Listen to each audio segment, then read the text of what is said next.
Many of the leading ideologues and artists of the Italian Renaissance were profoundly influenced by Hermetic themes, and even the noted father of scientific rationalism and father of enlightenment, Sir Isaac Newton, had a long-standing interest in Hermetic and alchemical treatises.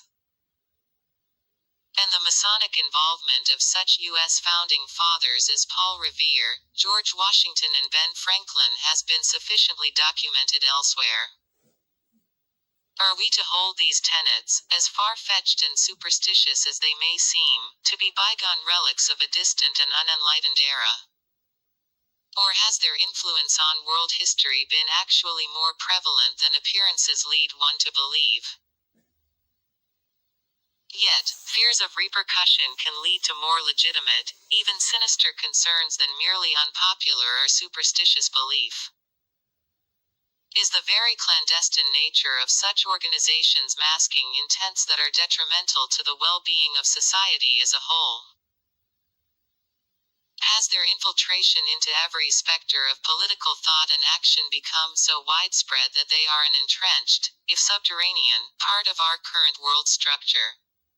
Are their agendas born out of domination and the need for revenge? Do their actions compromise the integrity of any free-thinking and upstanding social mechanism? In a time in which public discourse allows for the open, if critical, exchange of ideas and thoughts, what is so dangerous that members conceal their identity in dire oaths of secrecy? In short, what are these societies trying to hide? The fact is, the trails of these societies can lead to some disturbing associations and occurrences and paint a much more damning picture than mere unconvention. Trails of murder, crime, political intrigue and conspiracy are so prevalent that merely painting them as purveyors of an unsophisticated belief system is to betray the very dangers that they pose. Some of the most seemingly innocuous and benign organizations, such as the Society of Jesuits, spin a much more dire and noxious web of deceit than you would ever think to imagine upon critical examination. You will soon find out. One reason for the continued allure of secret societies lays in the very exclusivity their secrecy engenders.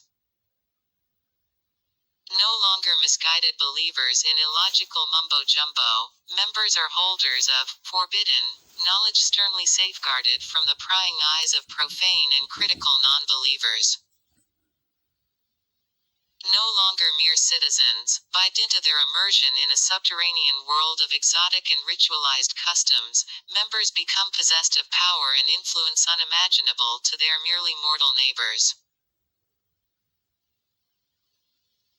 Even at a time in which the rapid and unconstrained transmission of information threatens the very security of such formerly hidden membership and knowledge, the true believer takes it upon his or herself for granted that the traditions of deceit and concealment they choose to partake in is inviolable and beyond reproach. The question is for how long? While preparing for the research in this book, it struck me that two distinct classifications could be made for distinguishing a secret society. The first would be the more visible, or overt secret society. Generally speaking, these are organizations which maintain a highly visible public profile, accessible by means of phone book, internet or even highly publicized physical appearances.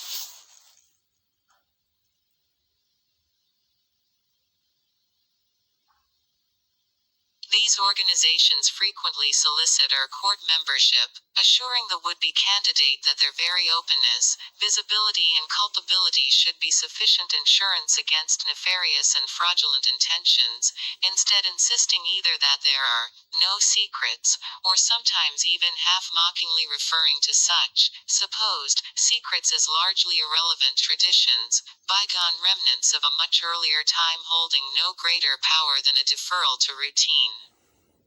The would-be candidate is then lulled into a sense of security and relaxation. Surely, these guys must not be hiding anything since they're willing to take the time to talk to little old One such glaring example of an overt secret society is Freemasonry. Masquerading under the guise of benevolent philanthropy and civic duty, members are viewed as little more than a charitable social club cloaked in colorful costume and ritual, one whose membership numbers are slowly dwindling due to decreased interest among younger generations.